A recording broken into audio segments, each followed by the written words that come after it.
And speaking of days that are coming and are finally here, I don't know if you heard about this, Pat George. You might have missed it in kind of the shuffle of everything that's going on. But did you hear that Tommy Robinson has finally been released from that prison in the UK, Belmarsh Prison? Yes. Okay. Did you see the little video of him coming out of prison? I did not see the video, but I just caught the Twitter on when it happened. So, well, I tell you what, I never realized Tommy Robinson was such a dandy fellow because he got out of prison. He had a beard and his hair was grown kind of long, and he said the first stop was the hairdressers. Okay. And I thought that was just an interesting thing to be thinking about when you first get out of prison. You're going to got to hit the hairdressers. Mine would have been pizza. I mean, at least say barber or something, right? I mean, do they not use that word in England? I mean, the hairdressers? No. Just a little funny. But anyway, one of the things I thought was interesting, a couple things I thought were interesting about that Tommy Robinson story, he was put into jail on contempt of court charges. Yeah. They retried him. They convicted him on that contempt of court, which was, if you remember what the contempt that he was displaying towards the court was, he was outside of, I believe it was a Leeds courtroom. I may be off on the exact town, but I think it was Leeds in England. I'm going from memory here. But he was outside of that courthouse, and he was publishing on Facebook Live. He was essentially trying to draw attention to this Muslim grooming gang that was operating and that was being tried in criminal court there. And one of the reasons I thought this was particularly noteworthy and interesting is, just as kind of a study of the lack of press freedom in the United Kingdom. And to me, that's a real serious issue that prevents people from knowing the truth about a number of important matters that affect their lives. And, the UK has these sort of draconian things that can be put in place, these press restrictions that can be put in place by the government, and literally nobody's allowed to talk about anything that they, if it's in one of these topical areas that they've identified as being off limits. So naturally, one of the topical areas that's sort of considered broadly off limits is criticism of Islam. And so one of the ways that they're attacking that is by putting in place these restrictions on anyone talking about court proceedings that have been brought against these grooming gangs.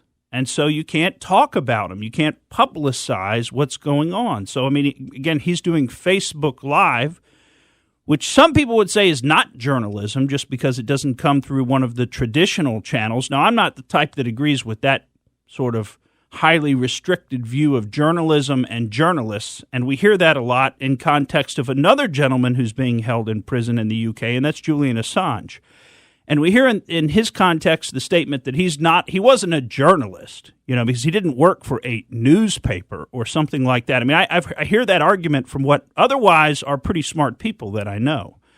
And to me, that's kind of a disappointing argument, because when you go back and you look at kind of the history of journalism and you look at, where was journalism really into its sort of Wild West beginnings, and that would be the beginning of the American Republic, when it was kind of a free-for-all, when you would literally have a printing press maybe in your own home, and you would be printing up these tracts by the thousands to pass out, to hand out, to leave places, leave at the pub or whatever, and hope that people picked up these tracts, read them, and then you either had some political influence, or sometimes these things were even just kind of sold as news, kind of general news tracts with a little bit of politics in it. But that's kind of how what we understand to be modern-day journalism got started. So it was actually individuals, not these formal organizations who had received Pulitzer Prizes and had a large editorial board to make sure that the news content was appropriate for the listeners,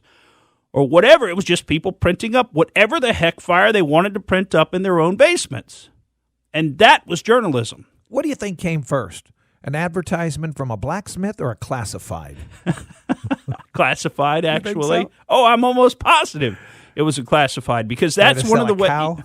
Yeah, they would. They actually, I mean, well, if you've ever been to Colonial Williamsburg in Virginia, they've got this living history set up there where they actually have recreated the small Williamsburg community that would have been there, and you've got sort of full-time actors who play different roles in that community, and so you can go and walk around, and like I said, it's a living history exhibit. So if you're familiar with those, it's kind of like a step back in time. You go and you almost feel like you're back in the 1700s. They've got the oxen pulling carts through the streets. None of the streets are paved or anything like that. They're all muddy. You've got the little pioneer band playing in the central square in the sort of on what we call the green, because back then the square wouldn't have been paved. It would have just been a green space kind of in the center of town and things like that. So among all of those people, you can go into the different houses, you can talk to people, and they'll tell you who they are and what they do.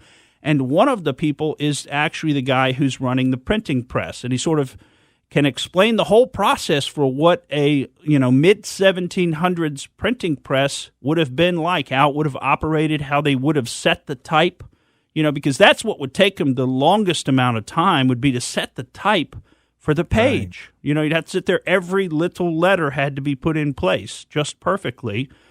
And then you'd run off 1,000, say, prints on that. And, of course, in between each print, you got to add some ink to the type so that it prints again properly. And it's this process you get into, and you get going with it, and you can run those 1,000 off once you've got the type set pretty well. But then you got to reset the type maybe for the back side of the page.